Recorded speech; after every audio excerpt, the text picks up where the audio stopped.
There are a number of accusations swirling around out there on the internet about Obama being an ineligible person to serve. Some have stated that he's an illegal alien. Others have stated that by not identifying all of his names as Barry Soetoro, very possibly he could have committed a string of crimes from the Illinois State Legislature to the present U.S. Senate position that he held, to raising $605 million as an illegal alien, could be considered as fraud, a part of the RICO statute, and then knowingly doing so, conspiracy to trample on the U.S. Constitution as a constitutional lawyer. There could be a plethora of crimes laid against him. It is well known knowledge that most of the information that would demonstrate this truth has been sealed by Obama, that his college transcripts, his birth certificate, and other information that would demonstrate his legality has been sealed, including the phone records indicating the cell phone conversation between Larry W. Sinclair and Barack Obama when they were engaged, according to Larry Sinclair, in a bisexual, homosexual relationship, oral sex in the back of a limousine during the time that Barack Hussein Obama was a senator for the state of Illinois. All of these records have been sealed. And we also understand that the truth will prevail, and that there's these records about his college transcripts that are sealed indicates that there must be something that he's hiding. And we all know that you can't hide it but for so long, and when it does come out, there will be a tremendous amount of crimes leveled against the Illinois senator. Whereas if he would just simply confess now that he has done these things and throw himself on the mercy of the American people, there might be a sense of forgiveness for him for having done so. But to conspire and to cover up and to willfully perpetrate a crime knowing that he does not deserve the right to serve as president will harden the hearts of many people, and he will actually be prosecuted.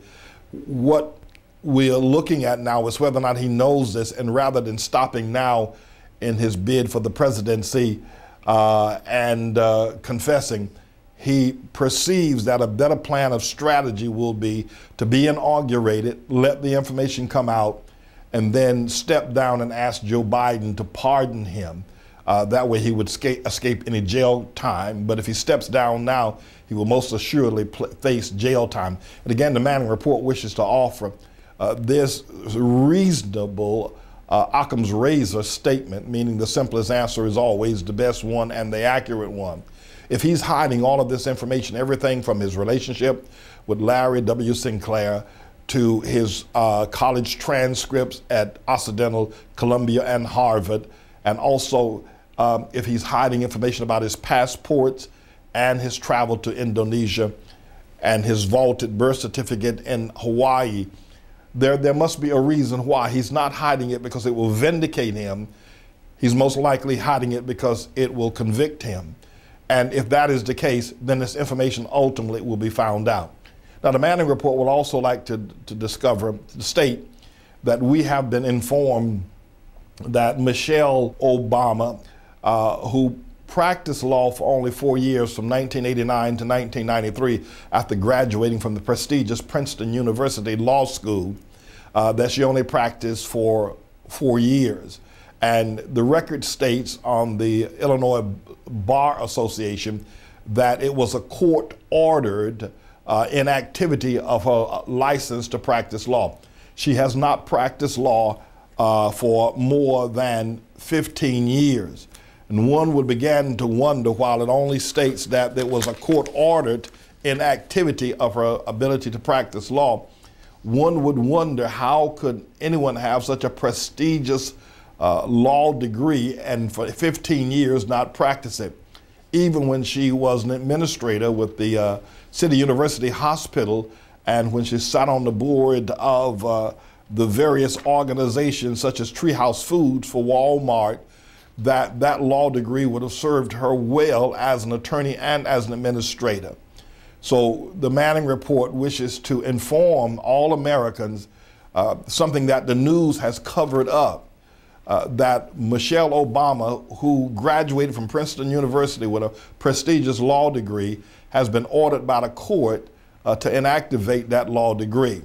Now, there has been some conversation between Rahm Emanuel, Governor Blagojevich, and John Harris regarding Governor Blagojevich's wife being given a board position similar to the board position that Michelle Obama was given with Treehouse Foods, a Walmart vendor, where she was paid $51,200 per year.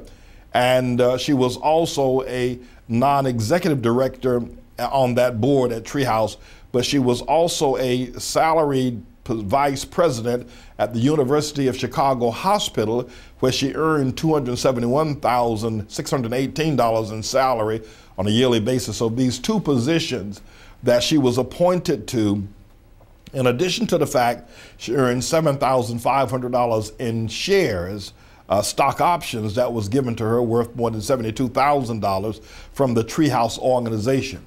You may have remembered reporting coming out of the investigation by Attorney General Patrick Fitzgerald that Governor Blagojevich said that he wanted his wife to be appointed to boards as well.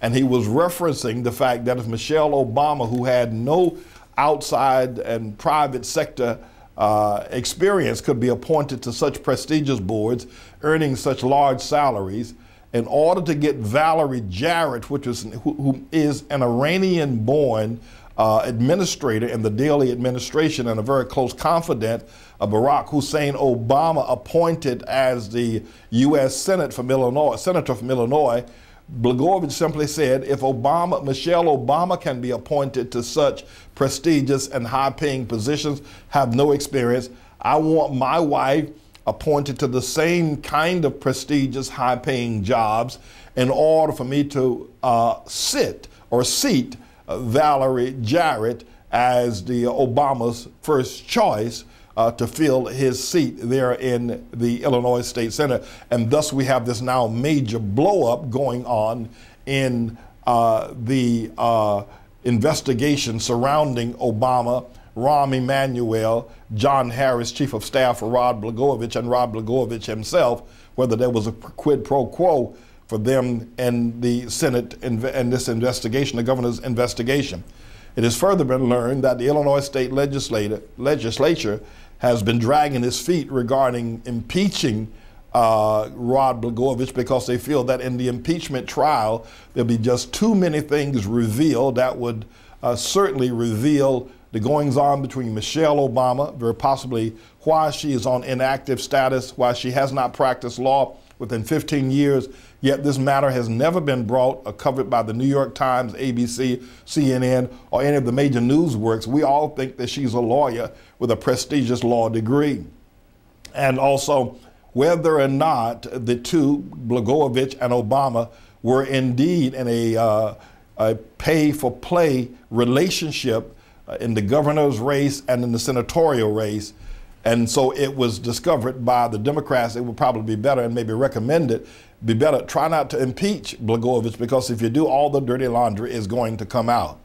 Well, the Manning report wishes to state as well that there has been a delay by the judge in the sentencing of one-time friend and confidant Tony Rezko, also deeply involved in Chicago politics, because of the investigation now that's being had by Patrick Fitzgerald.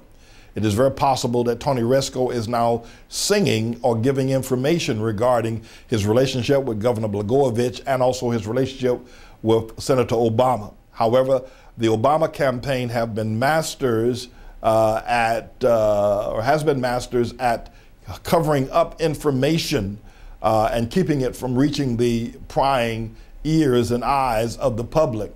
Let's see if this information will continue to be covered and we don't get the full scoop on what's really happening here with all of this cesspool of Chicago politics. But again, the Manning report states that eventually it will all come out, and if Obama is then inaugurated, then Joe Biden will probably pardon him for all his many, many sins.